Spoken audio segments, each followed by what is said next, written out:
শিক্ষায় পিছিয়ে থাকার কারণেই বাংলাদেশ বিশ্ব প্রতিযোগিতায় আশানুরূপ এগিয়ে যেতে পারছে না বলে মন্তব্য করেছেন শিক্ষামন্ত্রী আনাম এহসানুল হক মিলন।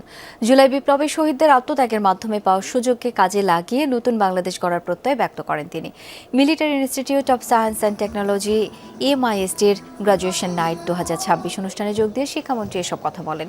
তিনি বলেন, বর্তমান সরকার কোনো ধরনের আমলাতান্ত্রিক জটিলতা প্রশ্রয় দিচ্ছে না। সাবেক রাষ্ট্রপতি জিয়াউর রহমান ও সাবেক প্রধানমন্ত্রী খালেদা জিয়ার ধারাবাহিকতায় বর্তমান প্রধানমন্ত্রী তারেক রহমানও শিক্ষার উন্নয়নে সর্বোচ্চ গুরুত্ব দিচ্ছেন বলে উল্লেখ করেন তিনি।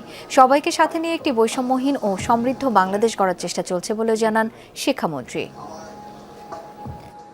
আমরা সকলে মিলে আগামী দিনের একটি ভবিষ্যৎ বাংলাদেশের কথা চিন্তা করছি।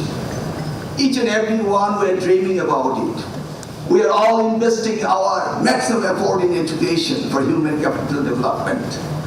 আমাদের যা রয়েছে তা দিয়ে আমরা আমাদের সন্তানদেরকে বড় করতে চাই।